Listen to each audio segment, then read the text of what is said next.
Okay, this will be our last video for chapter 28. We're going to start looking at section 28-5, which is about the magnetic field of a solenoid.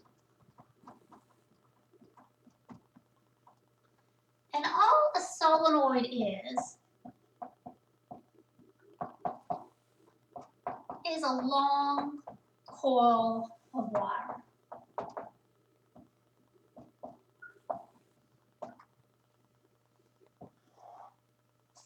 Okay.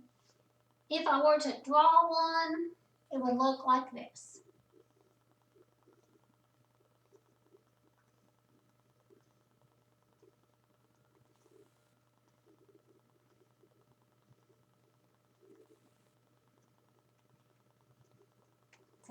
Often those coils are so close together that they're actually touching one another.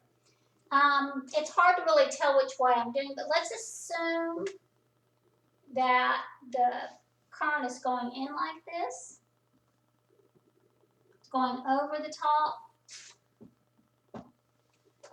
like this, in which case the magnetic field for every single loop would point in this direction. If my fingers are curling with it, the result is a solenoid has a magnetic field that looks virtually the same as a bar magnet. If I were to draw the magnetic field lines, they'd look like these loops.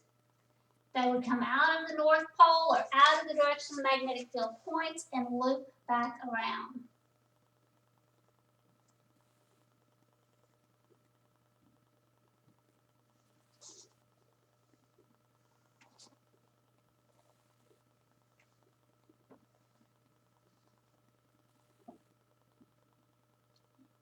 So a long, straight solenoid has a magnetic field that for practical purposes looks just exactly like that of a bar magnet. And that's how we make a lot of electromagnets. Most of the time, if the goal is to make an electromagnet, they'll actually put a piece of iron in the middle and wrap it around the piece of iron. By doing so, that helps concentrate the magnetic field lines, because magnetic field lines love to travel through a magnetic piece of material. If we have a long solenoid, and as long as we're not too close to the end, the magnetic field of that long solenoid is given by B equals mu naught N I. Okay? N is equal to the number of loops per unit length.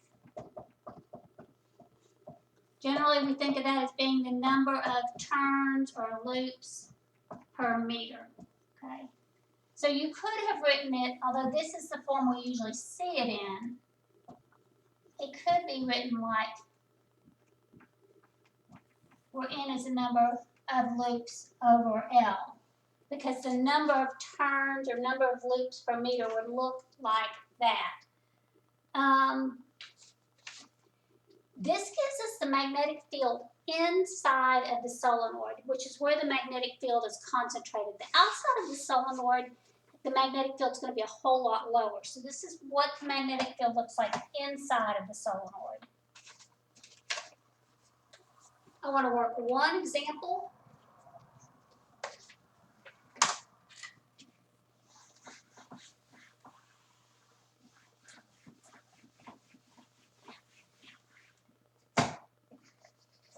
This is out of your textbook, and it says that we have a 10 centimeter long solenoid.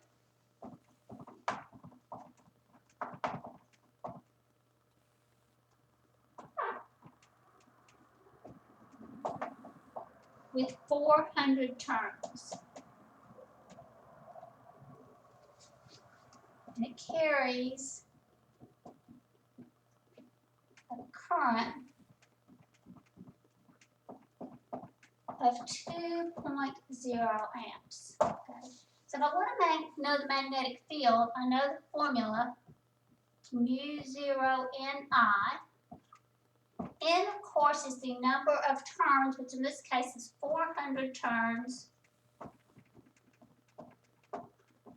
over 0.10 meters. We have to have our SI units. That comes out to be 4,000 turns per meter. If we put that in our formula, then our magnetic field is mu naught, that's 4 pi times 10 to the negative 7 times 4,000 times a current of 2 amps. And it comes out to be 0.010 Tesla. So very straightforward calculation. The extra zeros here just because we're assuming we have two significant digits. And that is the magnetic field inside of the solenoid as long as we stay far away from the ends. Anytime we get too close to the ends, we're going to get a little bit of bowing. It won't be quite as uniform. But inside the solenoid, it's really pretty uniform. Okay. The last section that I want us to talk about in Chapter 28 is Section 28-7.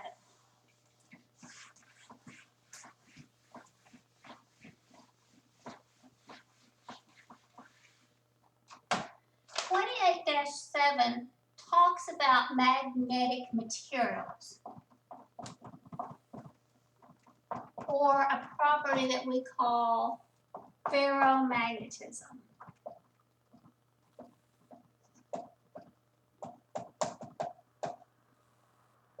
That root is the same. I don't know if you remember this. The symbol in the periodic table is Fe for iron.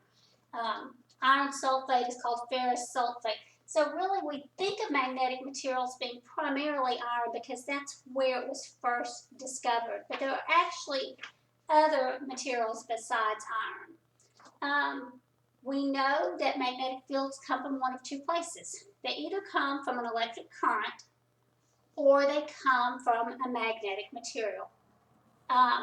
There are some other types of magnetic materials that are much weaker. We're only going to talk about ferromagnetic materials, which are what it takes to have a strong permanent magnet. The most common ferromagnetic materials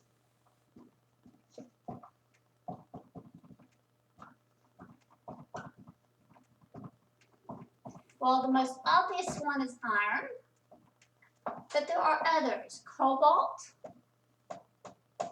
nickel,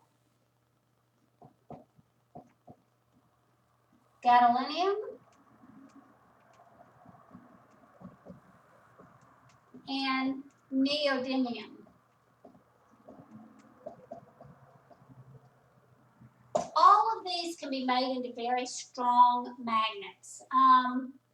Oftentimes, iron is a pretty soft metal, so iron's usually combined with things like aluminum, which is actually not magnetic, and nickel and cobalt. That makes something called alnico. Most of your common everyday bar magnets are made out of alnico. Neodymium is, if you've ever seen any of those really small, really strong magnets, it's a good chance it was made out of neodymium or possibly gadolinium. These are some rare earth metals that are very magnetic in nature. So what goes on inside a bar magnet? Well, inside a bar magnet, you have these little clusters of atoms. And these clusters of atoms are called magnetic domains.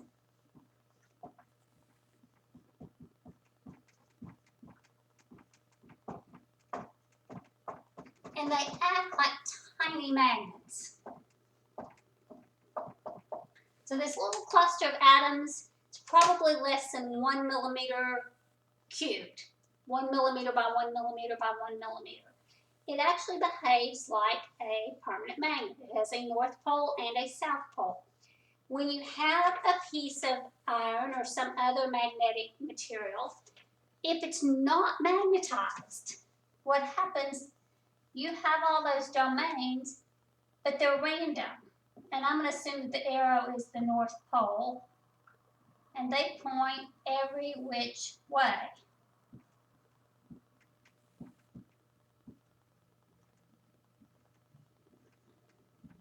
Well, if your magnetic domains are all pointing in random different directions, then those little magnets don't add up. They cancel each other up. If we put this unmagnetized piece of iron, so this is unmagnetized, and you can see that all of the domains are in a random sort of order. If I were to place that in a very strong magnetic field, and that will happen if you take one of these materials and you put them in a magnetic field, they will become either temporarily or possibly permanently magnetized. When they're behaving magnetically, somebody has put them in a strong field and they're not perfectly aligned. Don't get me wrong, you may even get one that's completely not aligned. But generally speaking, these are all going to point in more or less the same direction. What a weird one. Okay. If most of the domains are lined up in the same direction, it behaves like a magnet. Okay. So we're no longer random. Now all of a sudden we're magnetized.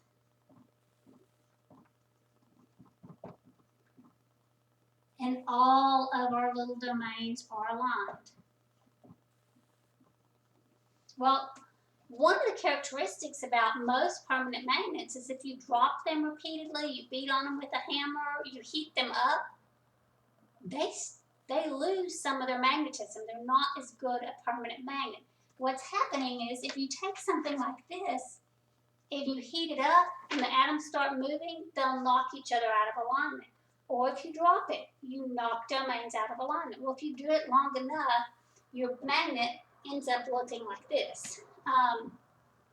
Most school magnets that have been around a few years, they were really nice when we bought them, and then you realize they're not very magnetic at all anymore.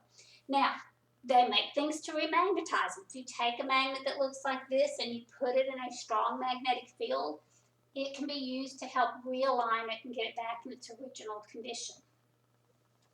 Now, why are these materials magnetic? What's different about them than other materials? Well, one of the things we know is that all magnetism is due to moving electric charges.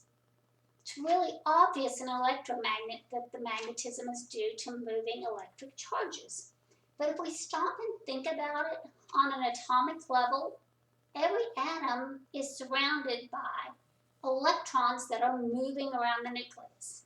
Well, it turns out that doesn't cause magnetism because the magnetic fields due to those electrons tend to cancel each other out.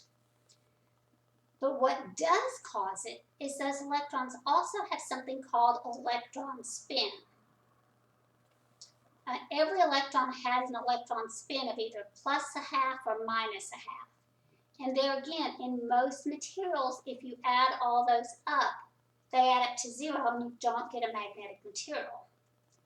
However, an iron atom that actually ends up with, I want to say it's a plus 2, that there's 4 electrons that have a plus 1/2 spin that don't get balanced out by a minus 1/2. So it's electron spin that actually causes the magnetic properties of iron and other ferromagnetic materials. Those tiny spinning electrons act like little teeny tiny magnets with the north and south pole. And in iron, you get what we think of as a positive net spin. I believe it's a plus 2, which would take 4 electrons that were not opposed by anything else. So basically, electron spin is what causes magnetism in these ferromagnetic materials. There again, these have it, but each domain is pointing a different direction, so you don't really see it. But if we take those and we can line up those domains, we can create strong permanent magnets. Okay, that's everything for chapter 28. I believe I've already posted the assignments online. I think I've already put the notes online. So you should be good to go for chapter 28. Do pay attention to any due dates.